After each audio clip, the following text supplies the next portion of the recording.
buenas tardes, yo soy Marcela Villa en una entrevista para Radio Educación y esta tarde me da mucho gusto recibir a Carmela Díaz, quien vuelve a sorprendernos con Tú llevas su nombre, una novela histórica, intensa, brillante que nos cuenta la historia de la heredera de una gran hacienda en Yucatán y un arqueólogo inglés. Una historia que dará de qué hablar y que conoceremos en detalle de la misma voz de nuestra querida autora. Carmela Díaz, déjenme comentarles que tiene una excelente formación, una doble licenciatura y doble posgrado, cuenta con una extensa trayectoria en el ámbito de la comunicación y las relaciones públicas. Actualmente dirige una prestigiosa agenda de comunicación. Carmela, buenas tardes. ¿Cómo Hola, defines? ¿Cómo muy estás? buenas tardes. ¿Qué tal el clima por allá? Pues yo estoy ahora mismo en Ciudad de México y hoy hace un día un poquito revuelto y está a punto de caer una tormenta tremenda. Sí, este clima Canal está. aquí que estoy viendo pues prácticamente toda la panorámica de la ciudad y el cielo está completamente encapotado ahora. Así es, el clima es caprichoso en este tiempo. Pero a ver, vamos a entrar en este tema tan importante para ti porque no es tu único libro, tenemos entendido. ¿Cómo defines este libro? ¿Qué más vamos a encontrar en Tú llevas su nombre? Tú llevas su nombre es una novela histórica, como bien has apuntado, pero que tiene muchísimos otros ingredientes que lo hacen muy atractivo para el lector. Es una novela que nos adentra en las grandes haciendas de Yucatán, en el auge del oro verde. Es una historia que también nos hace un fabuloso recorrido por las localizaciones más emblemáticas del Caribe mexicano, como Tulum, Cancún, la isla de Holbox. Y es una novela que ahonda mucho en las emociones humanas, emociones que van desde el amor pasional, Claro. el amor fraternal, el odio, la envidia, el renacer, porque hay protagonistas que atravesando periodos muy convulsos y dramáticos en su vida son capaces de sobreponerse y comenzar la mejor etapa de su vida pasados el umbral de los 40. Son personajes muy reales con los que el lector empatiza muchísimo, pero también van a encontrar misterio, porque hay dos crímenes por resolver y la búsqueda de una ciudad perdida que puede estar vinculada con la civilización maya. Y es que ambientando la novela en la península de Yucatán, para mí resultaba completamente imprescindible dar la importancia que se merece a una civilización tan asombrosa. Te acabas de adelantar a mi pregunta, pero antes de entrar de lleno a ese tema, platícanos un poquito cómo comenzaste a interesarte por la escritura y cuándo decidiste convertirte en toda una escritora. Bueno, yo realmente la escritura es que ha estado vinculada a toda mi trayectoria profesional. En España yo soy colaboradora desde hace muchos años habitual de diversos medios de comunicación. Escribo fundamentalmente acerca de lifestyle, gastronomía, viajes. Como tú apuntabas en la presentación, dirijo una agencia de comunicación, con lo cual desde siempre estoy acostumbrada a elaborar todo tipo de piezas relacionadas con la escritura, desde un artículo, un reportaje, un discurso, una charla motivacional. Pues, bueno, al final creo que el haber comenzado a escribir novelas era un poco la evolución lógica. Al final escribía tanto para los demás que llega un punto en el que te apetece escribir las historias que a ti te gustaría leer o las historias que a ti te gustaría contar. Tú llevas su nombre, es mi sexta novela, pero no es porque sea la última, pero yo estoy absolutamente satisfecha. Creo que ha salido una historia redonda y así lo corroboran pues todas las reseñas, las críticas, los comentarios que ya tenemos en España. Se ha lanzado hace poquito en primavera, pero bueno, que ya la trayectoria de estos meses ha sido completamente favorable de cara a los lectores. Estoy muy contenta. Ojalá en México les guste tanto como está gustando en España. Seguramente sí. Y esta idea, cómo, adéntranos un poquito de lo que ya nos venías hablando anteriormente, ¿cómo surge la idea de este libro? Dentro de esta novela encontramos a una sociedad yucateca como una sociedad machista, se podría decir. ¿Qué es lo que te lleva a escribir? Qué te inspira a escribir este libro? Esta es una historia que me encontró a mí, no yo a la historia. Yo viajo frecuentemente a México desde hace muchos años, desde hace 20 años creo que fue la primera vez que pisé su país. Desde el primer momento me enamoró y eso hizo que quisiese tanto seguir repitiendo el destino como profundizando cada vez más en la historia y en las costumbres mexicanas. Y hace unos 2 años, en uno de mis últimos viajes, me contaron la historia de las haciendas, me contaron la etapa del oro verde. Me parece completamente fascinante cómo durante esas décadas del siglo XIX, principios del siglo XX, hasta que llegó la Revolución Mexicana, esas familias de Yucatán eran prácticamente pues, las más ricas y poderosas, no solo de México, sino de gran parte del continente americano, cómo exportaban a todo el mundo las fibras que se producían desde el Enequén, cómo tenían esas haciendas tan inmensas y esplendorosas que prácticamente podíamos equiparar a una ciudad feudal porque lo tenían todo. Aparte de las miles de hectáreas, ¿no?, de extensión, tenían sus propios sistemas de transporte, tenían sus carpinterías, tenían sus capillas, tenían sus cenotes, esas residencias palaciegas, con esas galerías de arcos tan impresionantes, tenían las propias salas de producción de las fibras, acuñaban su propia moneda, que era el sistema de cambio dentro de los dominios de la hacienda. Y también me llamó muchísimo la atención que teniendo este legado tan fascinante, encontré que prácticamente fuera de México nadie conocía ni siquiera lo que era el Enequén. Tú hablabas de oro verde y todo el mundo te preguntaba, ¿pero qué es el oro verde? Y entonces dije, pero madre mía, no solo tiene todos los ingredientes para que sea una historia absolutamente fascinante, sino es que además es original porque está muy poco explotada, tanto literaria como cinematográficamente. Eso unido a la pasión que yo siento por pues localizaciones muy emblemáticas del Caribe mexicano, me llevaron a la idea de poder unificar ambas cosas, ¿no? La parte más histórica del estado de Yucatán y sus haciendas y su oro verde, con esa parte más lúdica, más vinculada a la naturaleza, a los paisajes exuberantes, al mar Caribe, al encanto que tienen enclaves como Tulum. Entonces fusioné ambos mundos y creo que ha salido una novela muy interesante y que además para los lectores, sobre todo para los lectores de fuera de México, les está sirviendo para descubrir unas localizaciones, unas ambientaciones que la mayoría de esos desconocen. Así que también estoy pues muy orgullosa de poder llevar estos trocitos de este México que yo tanto quiero a unos lectores que de momento no han tenido la oportunidad de poder visitarlo, pero he de confesarles que muchos de los lectores, una de las primeras cosas que dicen cuando terminan la novela, es entretenidísima, me ha enganchado desde la primera página, es: quiero salir corriendo a una agencia de viajes para comprar unos billetes y descubrir el México que Carmela desvela en Tú llevas su nombre.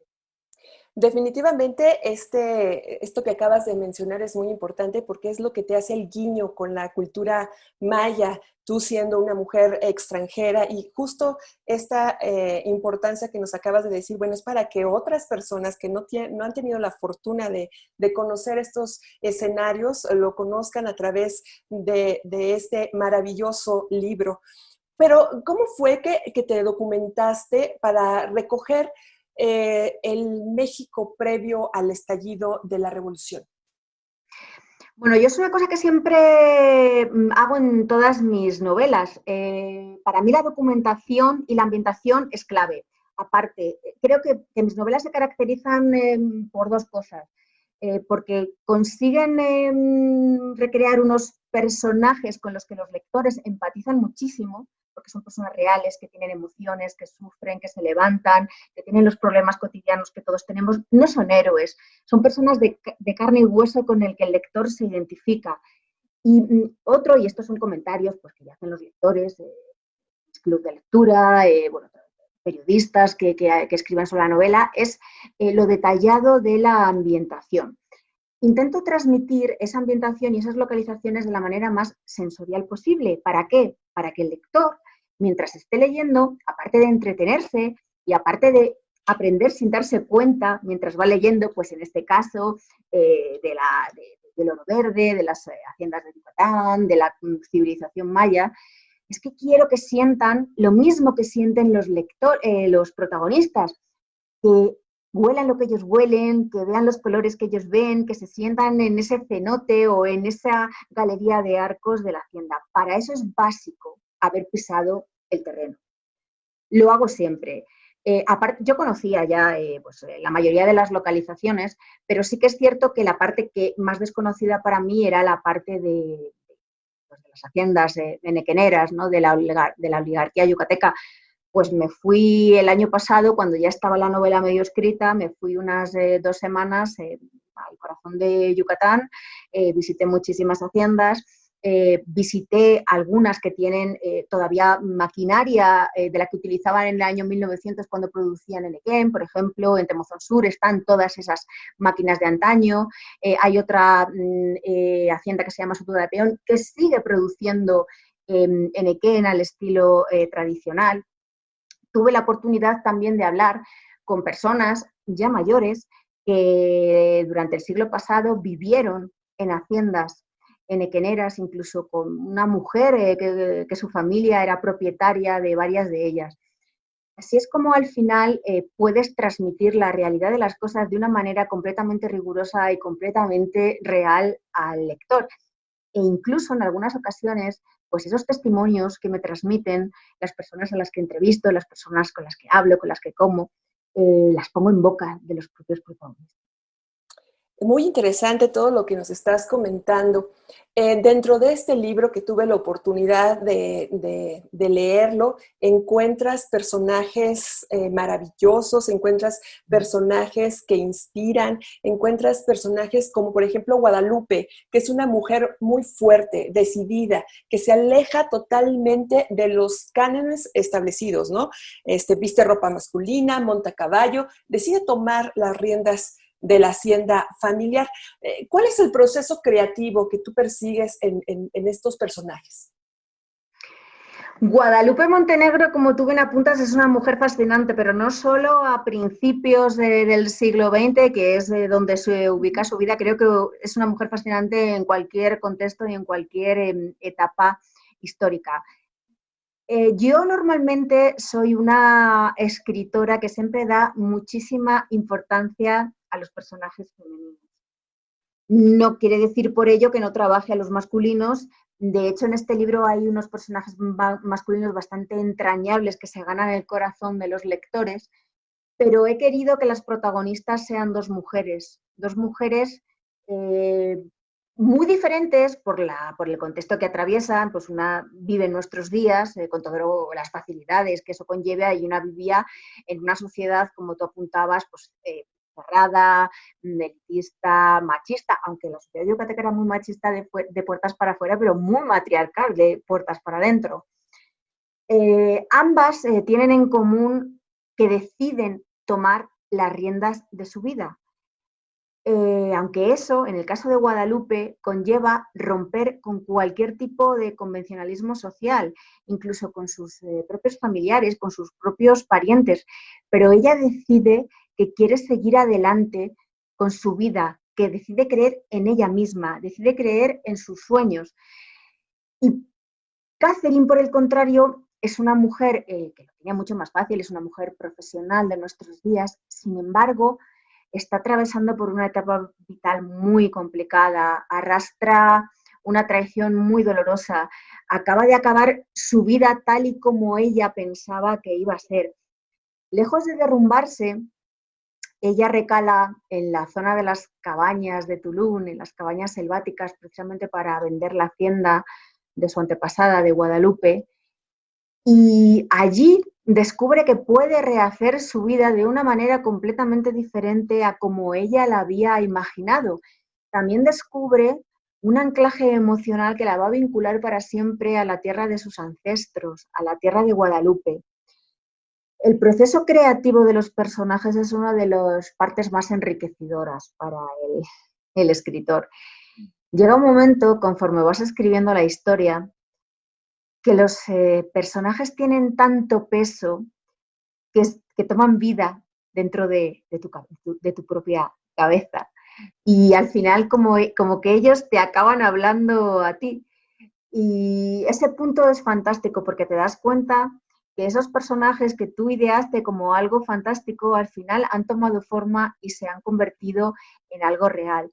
Yo creo que para mí, junto con esa documentación, hablar con esas personas de los lugares que van a tener peso e importancia en la trama de la novela, la creación del personaje y ver cómo crece a lo largo de tu escritura es completamente enriquecedor. Claro, por supuesto. Y dentro de este libro o a la hora de estar escribiendo todas estas letras, historias y demás que se van entrelazando también, ¿cuál fue tu mayor reto al estar escribiendo justamente este libro? Tú llevas su nombre, es una novela que tiene muchos retos, como bien apuntas, fundamentalmente porque hilvana o fusiona el pasado y el presente. Entonces tienes que tener dos tonos narrativos completamente distintos. Cuando tú escribes en pasado, no, ni siquiera los personajes pueden hablar de la misma manera en la que lo estamos haciendo ahora nosotras. Entonces hay que adaptar todo a ese contexto, no solo histórico, sino social e incluso geográfico. Eso acarrea muchas complicaciones. La parte contemporánea, que teóricamente es más fácil de escribir, sin embargo, la utilizo para ahondar muchísimo más en las emociones y en los sentimientos de los personajes. De esta manera consigues que una de las partes sea muy didáctica para el lector porque está aprendiendo acerca de una etapa, de una historia que desconoce, y la otra consiga sentirse identificado con ese personaje que sufre o que es feliz o que llora o que se enamora. Entonces creo que al final la unión de ambas cosas consigue un resultado redondo. Otra de las dificultades con las que me encontré, que realmente no fue dificultad, es que quise que el lector, como hemos apuntado anteriormente, conociese muy a fondo todos y cada uno de estos escenarios tan magníficos que yo quiero llevar a todos los hogares de todos los países donde se publique la novela.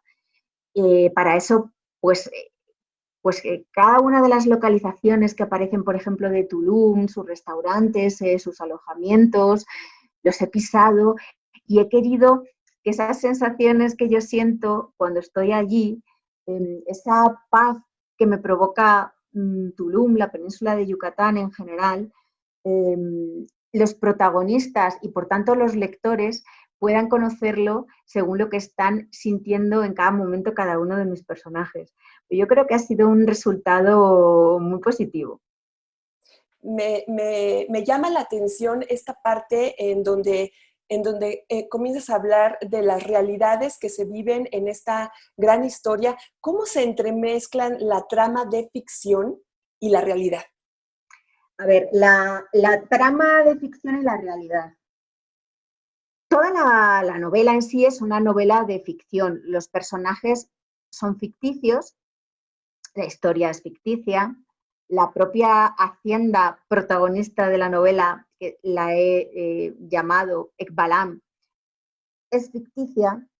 Sin embargo, todo el contexto es histórico y real. Cuando yo he descrito o yo me he inventado esa hacienda, lo he hecho tomando trocitos de cada una de las haciendas que yo había visitado. Es decir, cada una de esas partes de esa hacienda es real y forma parte de otras que existen o que existieron en su día. todo el contexto histórico que envuelve la trama de principios del siglo XIX también es muy interesante porque son los meses, las semanas previas al estallido de la Revolución Mexicana. Aparecen personajes reales, pues, obviamente como puede ser Porfirio Díaz. ¿Cómo se sentía el pueblo en ese momento? ¿Cómo empezaba a haber insurrectos en cada uno de los 4 puntos cardinales del país? ¿Cómo fue evolucionando ese descontento general de todo el pueblo hasta culminar el 20 de noviembre de 1910 con el estallido de la Revolución? Todo eso se describe en la novela. Son hechos históricos reales, pero los personajes y la historia son ficticias. Y, por cierto, precisamente el 20 de noviembre de 1910 es cuando desaparece sin dejar rastro Guadalupe Montenegro, nuestra protagonista, y es a partir de ahí cuando luego, un siglo después, su antepasada, al ir a vender la hacienda, se interesa por esa desaparición y comienza una investigación que le llevará a descubrir todos los secretos que guarda esa hacienda centenaria, que no son pocos. Claro. La fascinante figura de Guadalupe Montenegro, una mujer única que se abrió paso en el complicado mundo de los terratenientes y patrones mexicanos de principios del siglo XX, hasta llegar a convertir su hacienda en una de las más prósperas de Yucatán. Mi querida Carmen, ya para finalizar esta entrevista, bueno, por demás maravillosa contigo aquí para Radio Educación, me gustaría que les contaras a la audiencia sobre lo que buscas, lo que pretendes como novelista y escritora, porque déjenme contarles, como lo dije al principio, este no es su primer libro, tiene 6 novelas y tú llevas su nombre, se empieza a lanzar en México y en otros países de Latinoamérica. Sobre todo, invítanos a que lean este libro tan grande y enriquecedor por la historia que se está contando. Bueno, ya está a la venta. Precisamente la semana pasada, desde la semana pasada se puede comprar el ebook en Amazon en México y desde ayer se puede comprar en papel, pues a través de las principales librerías del país, como la cadena de librerías Gandhi, Porrúa, en Madre Editorial. O sea que ya está a la venta. Si los lectores quieren conocer la fascinante vida de Guadalupe, toda la etapa al detalle de ese auge del oro verde mexicano, si quieren adentrarse en los secretos de las familias más poderosas de Yucatán de principios del siglo XX, si quieren conocer las localizaciones más emblemáticas de Caribe mexicano como Holbox, Tulum, también la colorida y animada ciudad de Cancún, si quieren dejarse sorprender por una subtrama maya que sobrevuela a lo largo de toda la novela, si quieren engancharse a unos crímenes y resolver, e incluso al misterio de una ciudad perdida y su búsqueda, y por supuesto si quieren enamorarse unos personajes con los que van a llorar, con los que van a reír, con los que se van a emocionar, pues no tienen más que leer Tú llevas su nombre. Me encantaría que se entretengan y disfruten tanto con la lectura como yo lo he hecho con la escritura de esta novela. Pues muchísimas gracias, Carmen. Agradecemos mucho que hayas tomado esta entrevista para Radio Educación. Y bueno, pues finalmente, como ella lo menciona, ni más ni menos, definitivamente es una novela que les va a enamorar. Tú llevas su nombre, como ella ya nos había mencionado, ya está a la venta en Amazon. Son un poquito más de 400 páginas. Y bueno, pues muchísimas gracias, Carmen. Muchísimas gracias a vosotros, ha sido un auténtico placer charlar esta tarde. Un fuerte abrazo para todos. Bueno, pues muy buenas tardes. Yo soy Marcela Villa en una entrevista para Radio Educación en una producción de Mario Ledesma.